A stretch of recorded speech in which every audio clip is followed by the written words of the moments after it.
3,000 billion souls. Yeah. Like, just let that number sit for a second.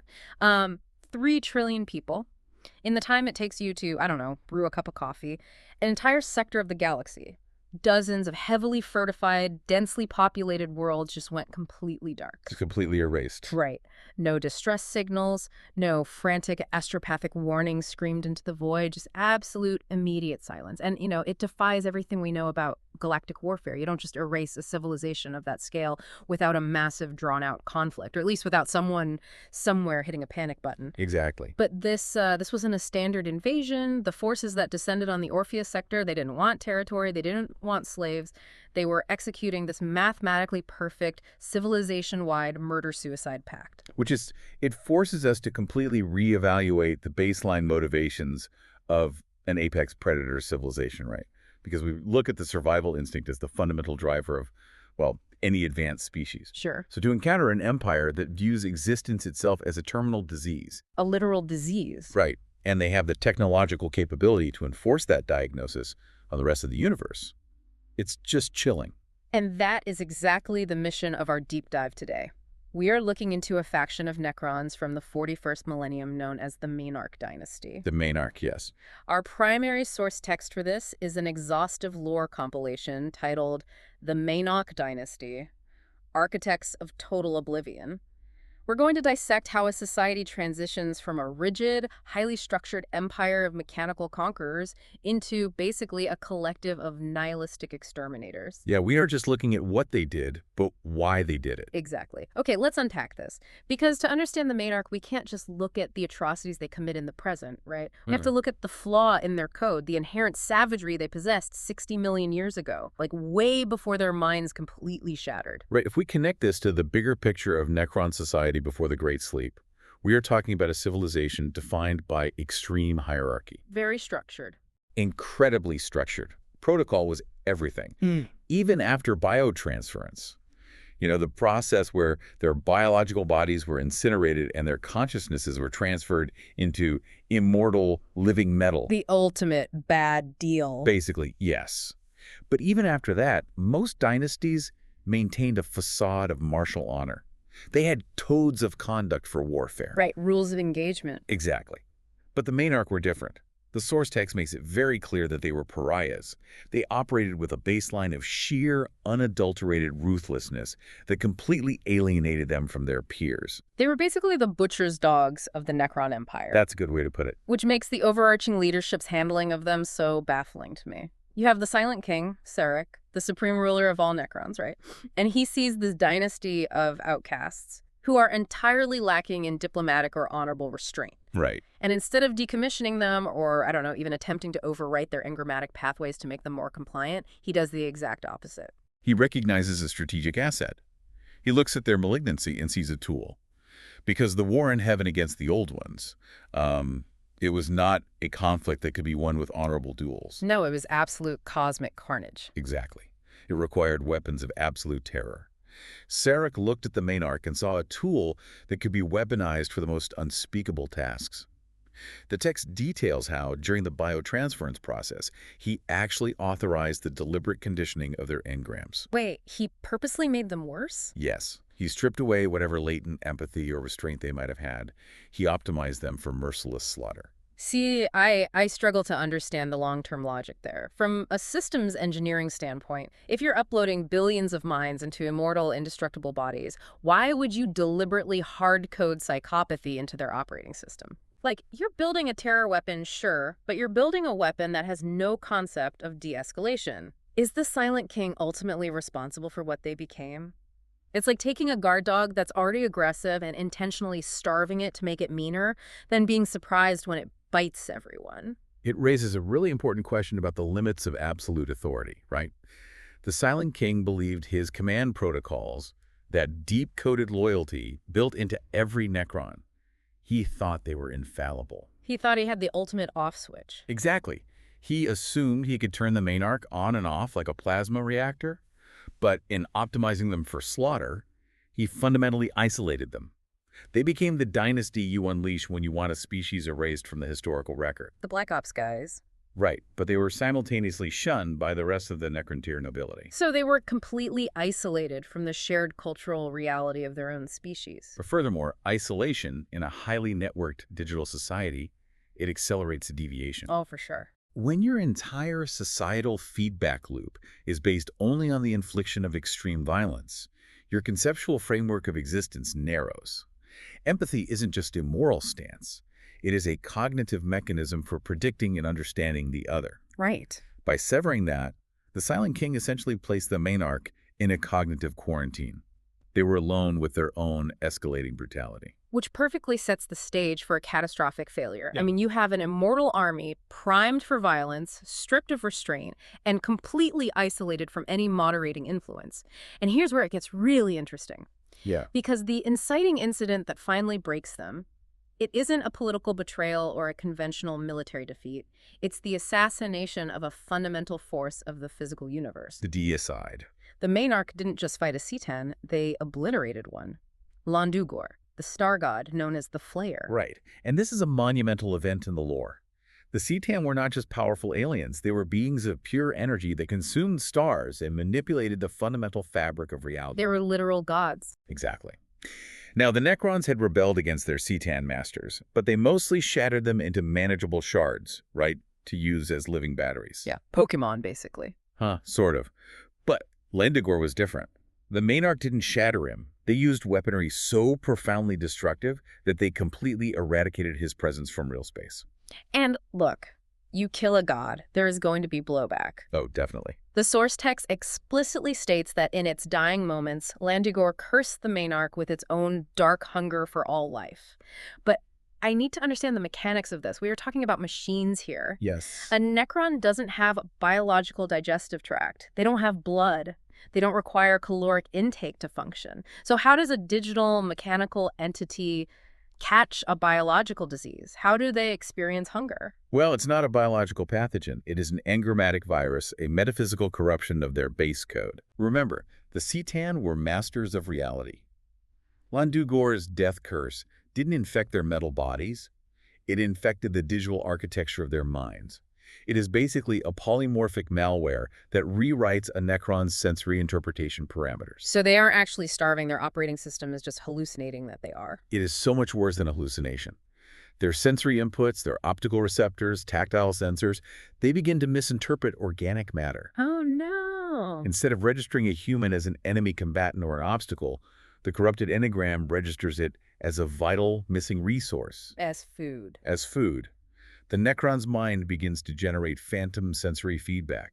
It's described as a cold, hollow agony that perfectly simulates terminal starvation. It demands consumption to silence the pain. That is, wow, a feedback loop overriding their central processing. And because they physically lack the intake manifolds, the stomachs, the biological processes to actually consume flesh, the hunger can never be satiated. They literally can't eat. Right. So they drape themselves in the skin and blood of their victims, desperately trying to absorb the organic material through their necrodermis. They are driven, entirely mad by a physical craving their bodies literally cannot fulfill. That is just body horror on a civilization-wide scale. You're trapped in an indestructible shell, and your mind is screaming at you to do something your body is fundamentally incapable of doing. Exactly. What really stands out in the text is that this wasn't instantaneous, right? It wasn't a blast wave that turned them all into ghouls the second the Citan died. It was a slow rot. A very slow rot. The text notes the first instances appeared in the Maynarch courts and slowly wormed its way through their ranks over the millennia. Over millennia? Yes. This is digital decay occurring over thousands of years. Think about the psychological pressure cooker of that environment. You are a Necron overlord, your mind is already a fragile digitization of a biological soul, and over thousands of years you just sit in your stasis crypts and grand halls, watching the nobles around you start to glitch. Like they start lingering too long on the texture of a slave's skin, or their optical sensors fixate on the arterial pulse of a captive. Precisely. And there is no firewall. Yeah. The Necron cryptex, they're greatest scientists who can literally manipulate time and gravity. They are completely baffled by this metaphysical virus. I can't stop it. It cannot be isolated. It cannot be purged. It creates a society built on suffocating paranoia. Every twitch, every slight deviation in protocol by one of your peers brings the immediate terrifying realization that the curse is taking them. And that eventually it's going to take you. You're just waiting in a digital queue for your own mind to collapse into an agonizing, cannibalistic loop. It's inevitable. Which leads us directly to the Great Sleep.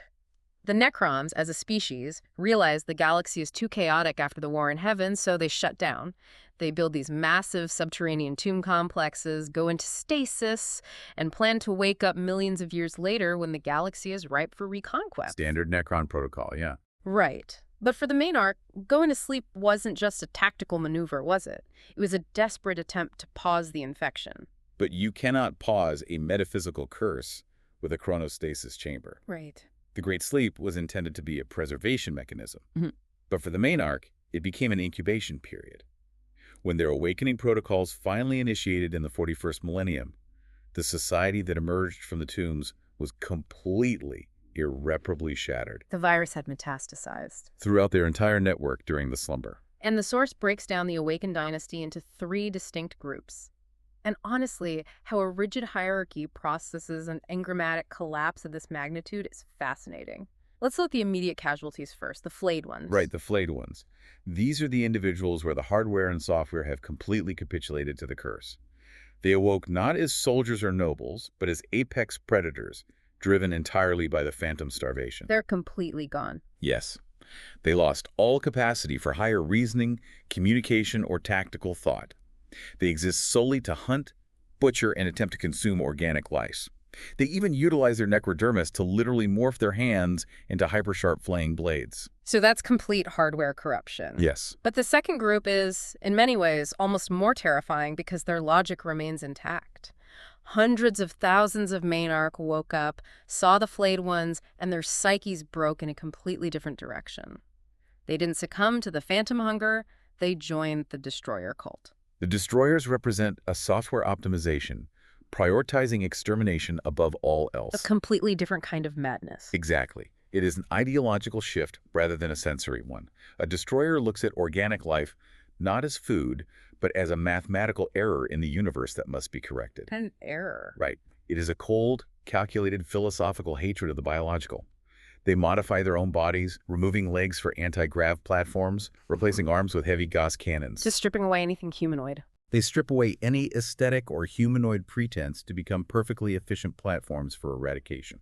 Okay, so you have the visceral horror of the flayed ones driven by phantom biology, and then the cold mechanical horror of the destroyers driven by nihilistic logic. And caught right in the middle of this nightmare is the third group, the unaltered. The remnants of the Maynarkh who awoke with their engrams somehow still intact. They are fully cognizant. They retain their strategic brilliance, their command protocols, and their personalities. And they are fully aware that they are standing on a trapdoor. Yes. Like, for you listening, try to imagine this reality. What do you do when your entire civilization realizes it has a 100% terminal diagnosis of madness? They know with absolute certainty that they will eventually devolve into either a flayed one or a destroyer. I cannot fathom the existential paralysis of that realization. It's unbearable. Under normal parameters, a society would just immediately self-destruct when faced with the absolute certainty of its own madness. A society cannot function when the social contract is overshadowed by unavoidable doom. But that is where Ferak Sonbecker, the mother of oblivion, becomes central to the Maynarch's survival. And what's fascinating here is her approach to leadership. She wakes up to a fractured, doomed empire. She doesn't have a cure. She can't promise salvation. She doesn't even try. No. Sonbecker demonstrates an incredible mastery over the psychological or engrammatic vulnerabilities of her people. Yeah. She took the crushing despair of the unaltered, the ideological hatred of the destroyers, and the predatory drive of the flayed ones, and she unified them through a singular horrific purpose. She weaponized their despair. She absolutely did. She bound the fractured remnants into a stronger whole by focusing them entirely on the systematic genocide of all life. It's no longer about ruling the galaxy. Right. It isn't about ambition or conquest or slavery anymore. It's a dark nihilistic conviction. She basically turns it into a civilization-wide murder-suicide pact. It is about enforcing the silence of the tomb upon the entire universe. She gives them agency over their own destruction by making them the agents of universal destruction. And distraction. Exactly. For the unaltered, it provides a distraction, a grand operational focus to stave off the creeping madness. For the destroyers, it provides the ultimate logistical mandate. And for the flayed ones, It provides an endless supply of victims. The logic is terrifyingly sound from a nihilistic perspective. If their existence is defined by unendurable, inevitable suffering caused by the biological fabric of the universe, then the universe must be scrubbed clean. If they have to die in madness, they are taking every single breathing organism with them. Every single one. Which brings us out of the philosophy and into the tactical reality of how a society dedicated to oblivion actually wages war. Let's talk about the Orphan War. Yes, the Orphean Campaign. This is the practical application of Soonbakir's philosophy. Yeah. When the Maynarkh targeted the Imperial Orpheus sector, they did not wage a war of conquest.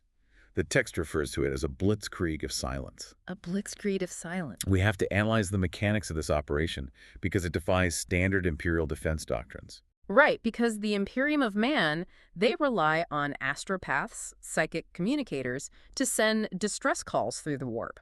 If a planet is attacked, they scream for help, and Space Marines or the Imperial Guard eventually show up.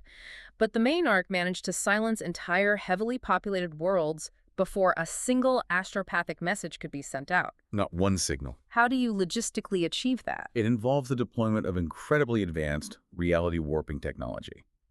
The Necrons utilize Blackstone, a material that can manipulate or completely nullify the warp. Okay, so it cuts off psychic communication. Right. The Maynarkh tomb ships likely deployed localized null fields, effectively throwing a blanket over the sector's psychic connection to the rest of the galaxy. Like jamming all the radios. Exactly. But beyond that, it is the sheer overwhelming speed and totality of their kinetic strike. Because they aren't trying to capture infrastructure, they just use Gauss weaponry, which, I mean, it doesn't just blast a target.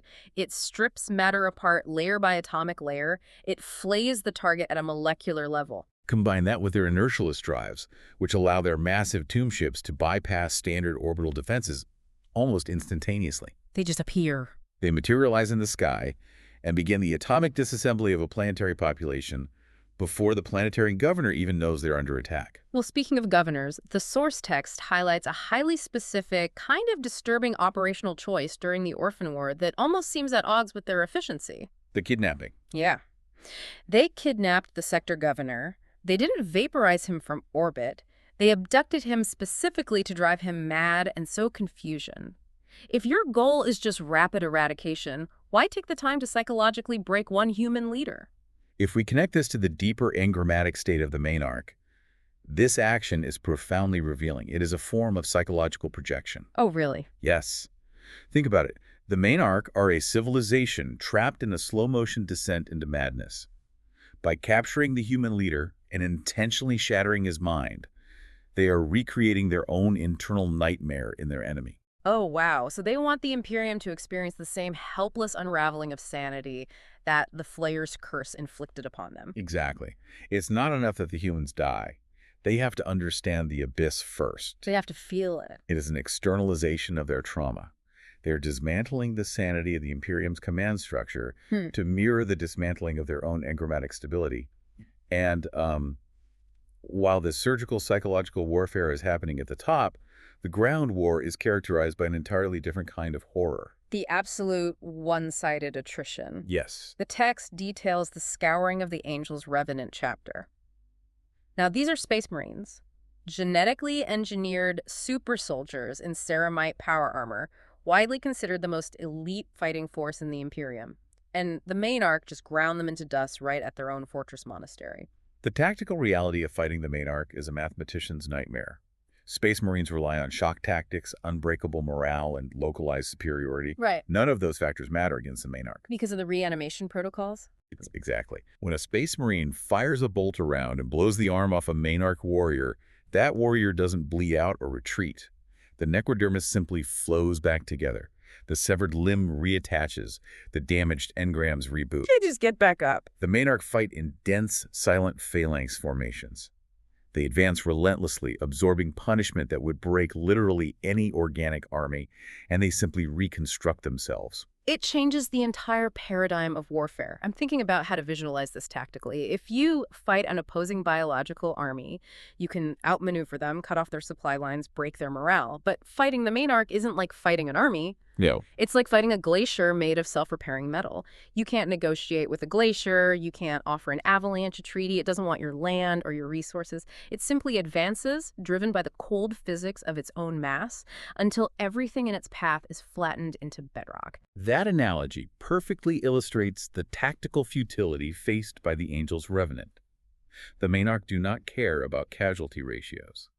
If an overlord calculates that it will take the temporary destruction of 10,000 Necron warriors to permanently kill 100 Space Marines, they will authorize that exchange without a second thought. Because the math works out for them. Right. The Necrons will eventually repair in their crypts. The Space Marines will be atomic dust. The end goal is 0 on the enemy side of the equation. It is the brutal application of their nihilism. Every battle is just another mathematical step toward absolute silence. So, what does this all mean? Like, when we step back from the specific horror of the Orphan War and look at the Maynarkh dynasty as a whole, what is the core insight we take away from this source text? The text ultimately presents the Maynarkh as the purest distillation of the grim darkness of the 41st millennium. They are not merely villains, they are an apex civilization, fundamentally broken by the mechanics of its own existence. They serve as a terrifying case study in what happens when incredible power is coupled with absolute inescapable despair. For you listening, think about how this reflects the broader concept of trauma. Not just emotional trauma, but the fundamental corruption of existence. The Maynarkh are a story about an unhealed wound left to fester for 60 million years. They had no mechanism for healing, no way to purge the Cetan's virus from their code. And when a wound like that cannot be healed, the pain turns outward. It transforms into an all-consuming need to inflict that exact same agony on the universe. The Maynarkh demand a monopoly on silence. A monopoly on silence, yeah. If they cannot escape the agonizing noise of their degrading engrams, they will ensure that the universe is stripped of the chaotic noise of biological life. Which leaves us with one final, deeply unsettling thought to chew on, something the text kind of circles around but leaves hanging. Let's imagine the endgame. Okay. Let's say Ferrexum Backer's grand, horrific design actually succeeds. A chilling hypothetical. Her legions of self-repairing metals scour every planet. They bypass every defense. They neutralize every threat.